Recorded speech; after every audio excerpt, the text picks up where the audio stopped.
اللہ والصلاة والسلام علی رسول اللہ اما بعد فاعوذ باللہ من الشیطان الرجیم بسم اللہ الرحمن الرحیم۔ امید ہے کہ تمام احباب خیر و عافیت کے ساتھ ہوں گے۔ آج میں جس عنوان پہ بات کرنے لگا ہوں، آپ کے علم میں ہے کہ گزشتہ چند روز قبل قومی اسمبلی کے اندر ایک بل پیش کیا گیا اور پھر وہ بل اسٹینڈنگ کمیٹی کے پاس گیا اور مختلف کمیٹیوں سے پاس ہوتا ہوا وہ قومی اسمبلی کے فلور پہ دوبارہ آیا اور اس کو متفقہ طور پر پاس کر دیا گیا۔ اور وہ بل ایک ترمیمی بل تھا جو پہلے صحابہ اکرام اہل بیت اطہار کی توہین، تنقیص، تکفیر اور گستاخی پر چند سال، 3 سال اور چند ہزار روپے کا جرمانہ تھا، اور وہ بھی قابل معافی تھا، قابل ضمانت تھا، اور 2-4 ہزار روپیہ دے کر ضمانت حاصل کی جا سکتی تھی۔ لیکن اب وہ بل، اس میں ترمیم کی گئی اور بے شمار جدوجہد، قربانیوں اور بے شمار کوششوں کے بعد وہ ترمیم یہ ہوئی کہ اب جو صحابہ اکرام اہل بیت اطہار کی گستاخی کرے گا،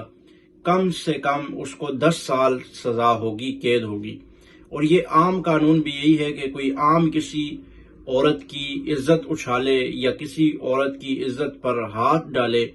یا بدتمیزی کرے تو اس کے لیے 10 سال قید کی سزا ہے۔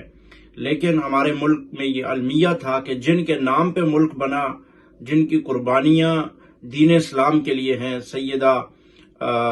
فاطمۃ الزہرا، سیدہ عائشہ الصدیقہ، سیدہ خدیجہ الکبریٰ رضی اللہ تعالی عنہا، اور مقدس شخصیات سیدنا ابو بکر و عمر، عثمان و علی، ان پر اگر کوئی بھونکے، ان پر زبان درازی کرے، ان پر بدتمیزی کرے تو اس کے لیے صرف 3 سال سزا، اور ایک عام شہری عورت مرد کے لیے اگر اس کی کوئی بدتمیزی، کوئی توہین ہو جائے تو 10 سال سزا تھی، اور وہ بھی ناقابل ضمانت۔ تو اب الحمدللہ اتنا ہوا کہ ان لوگوں نے، ہماری حکومتوں نے، حضرت ابو بکر، عمر، عثمان و علی اور دین کی اساس و بنیاد صحابہ اہل بیت کو کم از کم اتنا درجہ تو دیا ہے کہ ایک عام انسان کی پاکستان میں جتنی عزت توقیر ہے اتنی ان کو دی گئی ہے۔ لیکن افسوس اس بات پر ہے کہ جب سے یہ بل پیش ہوا اور قومی اسمبلی میں پاس ہوا تو ایک مخصوص طبقہ، مکتبہ فکر، وہ اچھلنے کودنے شروع ہو گیا۔ اس کی آہو بکا وہ جو ہے 7 آسمانوں تک سنائی دینے لگی، اور اس نے چیخنا چلانا شروع کر دیا، جی ہمارے ساتھ بڑی زیادتی ہو گئی ہے، اور یہ ہمارا استحصال ہے، یہ ہمارے ساتھ ظلم ہے۔ اور بھائی کس کے ساتھ ظلم ہو گیا؟ اگر پوچھا جائے، ایک گاؤں میں اگر چوریاں ہو جائیں اور وہاں قانون بن جائے کہ آئندہ جو چوری کرے گا اس کے جو ہے اس کو سنسار کر دیا جائے گا، اس کے ہاتھ کاٹ دیے جائیں گے، یا کوئی بھی سزا اگر لگا دی جائے، تو میرے خیال میں وہاں کے جتنے بھی جن کے گھروں میں چوریاں ہو رہی ہیں وہ تو سارے خوش ہوں گے کہ چلو آئندہ چوری نہیں ہوگی۔ لیکن چور پریشان ہو جائے گا، وہ اس کے خلاف اٹھ کے کھڑا ہوگا، آواز بلند کرے گا۔ اگر اتنا نہیں تو کم از کم آپس میں جو ہے وہ خسر پسر کرے گا کہ یہ تو بڑے ظلم کی بات ہے، بڑے زیادتی کی بات ہے، اس لیے کہ اس کو پتہ ہے آئندہ میں چوری نہیں کر سکتا، اگر میں چوری کروں گا تو میرے ساتھ یہ ہوگا۔ تو اس وقت اگر یہ قانون بننے کے بعد اگر کوئی چور اس طرح کی باتیں، حرکتیں کرتا ہے تو یقیناً انتظامیہ، حکومت اس شخص کو پکڑے گی اور اسی کو مورد الزام ٹھہرائے گی کہ اس گاؤں میں جو پہلے چوریاں ہوئی ہیں اس کا ذمہ دار تو ہے اور تمہارا گروپ ہے، جو قانون بننے پر شور و شرابہ ریئیکٹنگ کر رہے ہو، تو تم ہی سارے پچھلی چوریوں کے ذمہ دار ہو۔ ان سے پچھلی چوریوں کا حساب بھی لیا جائے گا اور وہ مال جو انہوں نے چوری کیا وہ برآمد بھی کیا جائے گا۔ تو میرے خیال میں ابھی جو خسر پسر ہو رہی ہے اور یہ لوگ واویلا کر رہے ہیں، جو شور و غوغا کر رہے ہیں، سب سے پہلے قانون کا اطلاق ان پہ ہونا چاہیے۔ جہاں سے جو آواز جس سوراخ سے نکلے وہیں اس کو پکڑ لیا جائے اور وہیں دبا لیا جائے۔ اس کا مطلب ہے کہ ملک میں جتنی گستاخیاں، توہینیں اور تنقیصیں اور تکفیریں ہوتی رہی اس کے ذمہ دار تم ہو، کیونکہ قانون بننے پر تکلیف تمہیں ہے۔ جس کو کسی قانون کے بننے پر تکلیف ہو، اس کا مطلب یہ ہے کہ وہی اس قانون کا غلط استعمال، اس جرم کا ارتکاب کرتا رہا۔ اب پچھلے جرموں کے بدلے میں ان لوگوں کو پکڑ لیا جائے۔ میں کل ہی ایک پریس ریلیز پڑھ رہا تھا، جناب بڑے نامی گرامی وہ اہل تشیع کے رہنما ہیں ساجد نقوی صاحب، اسی طرح دیگر بہت سارے ان کے لوگ ہیں جنہوں نے شور شرابہ شروع کر دیا ہے۔ اگر میں ان سے پوچھوں، آپ تو ٹی ویوں میں آ کر، ٹی وی پروگراموں میں، آپ کانفرنسوں میں اتحاد امت کی بات کرتے ہیں اور کہتے ہیں ہم توہین، تنقیص، تکفیر کو ہم جو ہے یہ حرام سمجھتے ہیں، ہمارے مراجع اس کو حرام سمجھتے ہیں اور جو کرتا ہے اس سے ہمارا کوئی تعلق نہیں، یہ ذاکرین کم علمی کی وجہ سے یہ کام کرتے ہیں، تو ہمارا ان سے کوئی تعلق نہیں ہے۔ میرا سوال یہ ہے کہ جب آپ اتحاد کی کانفرنسیں بلا کے اس میں اتحاد کی باتیں کر کے ان ذاکرین سے جو صحابہ و اہل بیت کے خلاف زبان درازی کرتے ہیں، تکفیر و توہین اعانت کرتے ہیں، ان کے خلاف آپ وہاں پہ کہتے ہیں ان سے ہمارا کوئی تعلق نہیں، پھر آپ اتحاد کی باتیں کرتے ہیں، امت مسلمہ کو متحد کرنے کی باتیں کرتے ہیں، اور پھر وہ ایک ڈھونگ جو رچایا جاتا ہے آپ کا، وہ اس کی سمجھ نہیں آ رہی۔ یا تو آپ کہیں، یا تو ادھر کھڑے ہو جائیں یا اس طرف آ جائیں، یا تو کہیں ہم گستاخیاں جائز سمجھتے ہیں، یہ ہمارا ایمان ہے، یہ ہمارا عقیدہ ہے اور یہ ہم کریں گے، کسی کو تکلیف ہو، کسی کو اچھا لگے یا کسی کو برا لگے، یہ ہم کریں گے۔ آپ کھل کے اپنی پوزیشن واضح کریں، یا تو پھر جو آپ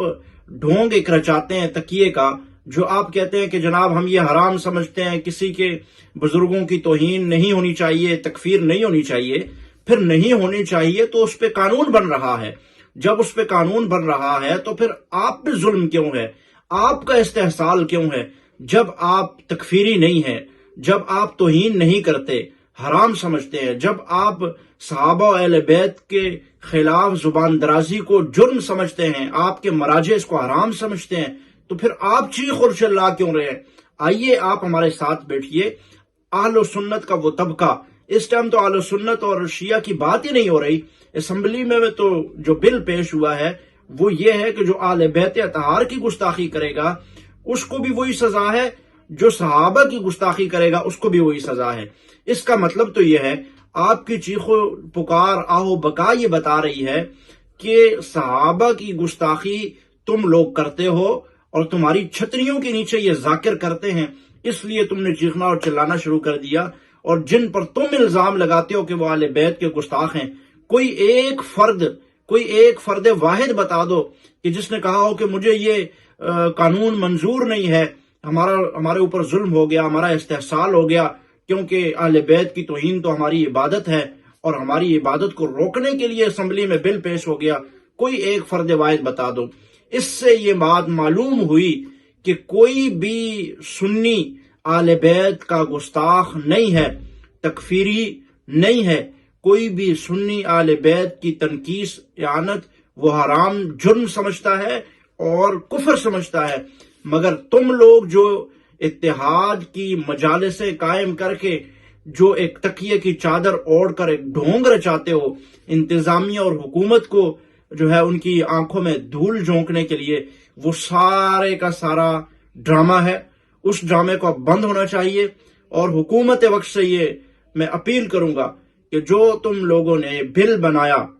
اور ایک بل پاس ہو چکا، اس کی مخالفت جو جہاں جس انداز میں کر رہا ہے، اس بل کے لاگو کرنے کا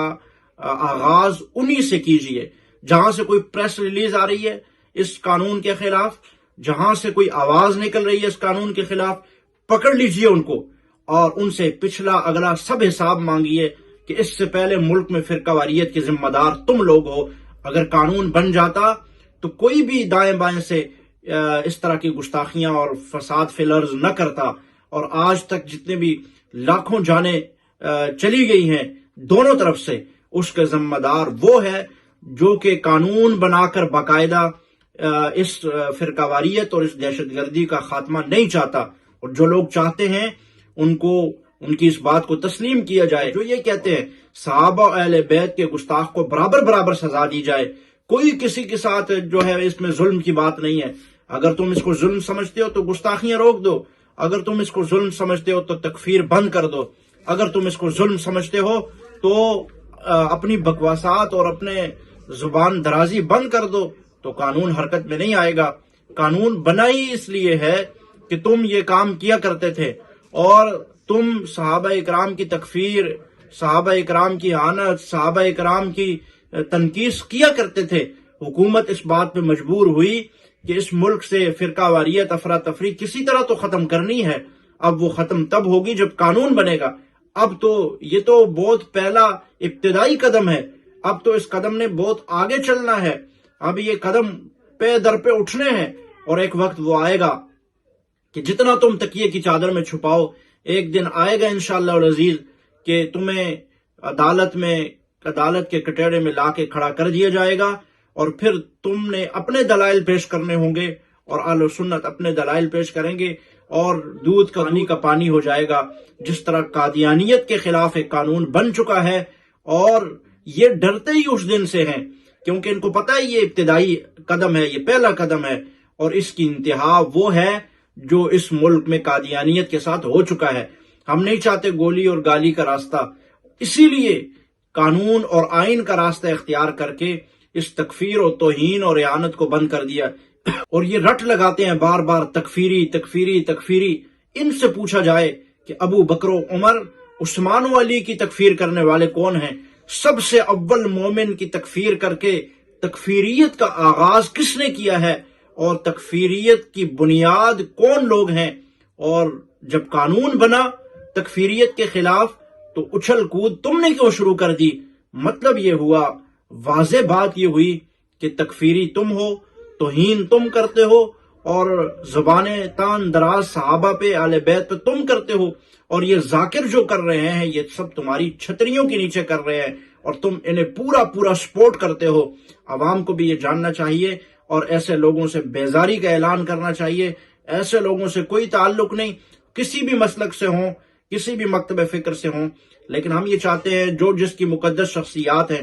اس کی عزت ہونی چاہیے، اس کی توہین اعانت نہیں ہونی چاہیے۔ اسی وجہ سے فرقہ واریت اور دہشت گردی ملک میں بڑھتی ہے۔ حکومت نے بھی بہت اچھا اقدام کیا، ہم حمایت بھی کرتے ہیں، اور حکومت کو اس پہ سراہتے ہیں، مبارکباد پیش کرتے ہیں، اور ہم یہ کہتے ہیں یہ جتنا زور لگا لیں، شور شرابہ کر لیں، جو قانون تم نے بنایا ہے ہم تمہارے ساتھ ہیں۔ پوری سنی قوم 98% آبادی ملک پاکستان کی تمہارے ساتھ ہے۔ تم ڈٹے رہو، کھڑے رہو، اگر تم اپنے ملک میں فرقہ واریت کا خاتمہ چاہتے ہو۔ اگر نہیں تو پھر کوئی بھی اس آگ سے بچ نہیں سکے گا۔ اس کو بند کرنے کے لیے، اس کا دروازہ آگے لگانے کے لیے، اس سوراخ کو بند کرنے کے لیے یہ قانون جو بنا کر تم نے آغاز کیا ہے یہ پہلا قدم ہے، اور ابھی کئی مراحل اور طے ہونے ہیں۔ ویڈیو کے نیچے سبسکرائب کے بٹن پہ کلک کریں، بیل کے آئیکن پہ کلک کیجئے تاکہ ہر نئی ویڈیو کی نوٹیفیکیشن آپ کو مل جائے۔